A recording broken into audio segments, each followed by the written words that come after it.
May 28th, 2026. Let's get into it. Quick shout out to today's sponsor, Grid Term, multiple terminal sessions side by side, perfect if you're running Claude Code or Codex agents in parallel. Gridterm.com, link in the description. Anthropic just shipped Claude Opus 4.8 only 41 days after 4.7, and it scored 84% on online Mind 2 web, beating GPT 5.5. It's 4 times less likely to let code flaws slip past, and fast mode is now 3 times cheaper at the same price. The real bomb is dynamic workflows in Claude Code, hundreds of parallel subagents in one session with adversarial verification. Jared Sumner used it to port Bun from Zig to Rust, 750,000 lines, 99.8% of tests passing, 11 days commit to merge. That's the most absurd thing I've seen all year. Speaking of Anthropic flexing, they also raised $65 billion at a $965 billion post-money valuation, co-led by Altimeter, Dragoneer, Green Oaks, and Sequoia. They're basically a $1 trillion company that hasn't IPO'd yet. Run rate revenue crossed $47 billion this month with a 130% surge in first operating profit incoming. For context, OpenAI raised $122 billion at $852 billion in March. This is probably the last private round before Anthropic goes public. Meanwhile, Google I/O 2026 was a parade of body blows. Gemini Omni turns any input into video and ships free on YouTube Shorts. Gemini 3.5 Flash is generally available right now, and 3.5 Pro lands next month. But here's the part that breaks the brain. Information agents now run in search 24/7. You say keep me updated on X, and search just keeps researching forever in the background. Plus, Anti-Gravity builds custom mini apps inside Search. Daily Brief reads your Gmail and calendar each morning. And Android XR glasses ship this fall. And then there's this. Bloomberg leaked the new Siri app for iOS 27, and it's basically ChatGPT with liquid glass. Standalone app, chat history, attachments, voice mode, swipe down from the dynamic island. Apple's full counterattack drops at WWDC June 8th.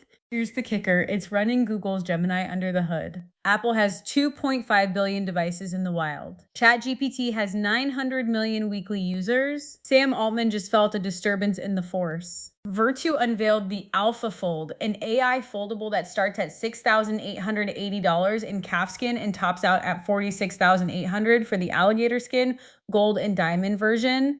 It runs the Hermes agent, which routes between GPT, Claude, and Gemini with ERP and CRM integration baked in. They're marketing it to CEOs who want to run their whole company from a phone. The Verge noticed the camera is 5 megapixels and the chip is a year old, but the hinge is rated for 650,000 folds. So if you've got 46 grand burning a hole in your pocket, fold away. The first full-length AI-generated film is hitting Tribeca next month, 75 minutes long, and it costs $2,000 to make. 2000. The Kusha brothers use Google's Nano Banana for images, Kling AI for video, and Claude for editing. The film dramatizes the Iranian government's January killing of protesters. Heavy subject, indie budget, real festival. This is the inflection point for filmmaking, and nobody outside this room is ready for it. Visa just invested in Replit to teach AI agents how to pay people. They're plugging Visa Intelligent Commerce and the Trusted Agent Protocol straight into Replit's agents so your code can move money. Replit hit a $9 billion valuation in March,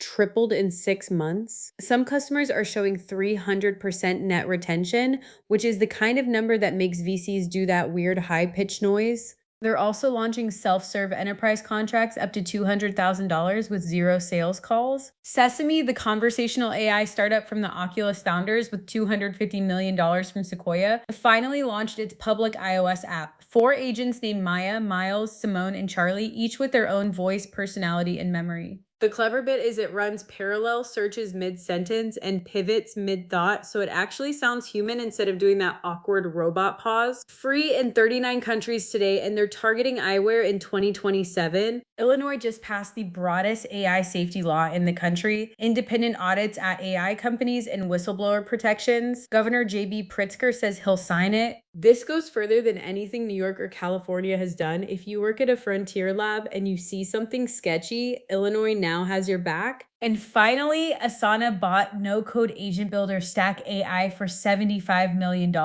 Stack AI came out of Y Combinator in 2023 and had raised under $20 million total, including a $16 million Series A from Vercel CEO Guillermo Rauch. Asana CEO Dan Rogers is calling it the operating system for human agent teams. Cool branding, but Asana stock is down over 50% since ChatGPT launched, so this feels less like ambition and more like the company shouting, "We do AI now," before someone changes the channel. Don't forget grid term, multiple terminals side by side, link in the description. That's the show. Same time tomorrow.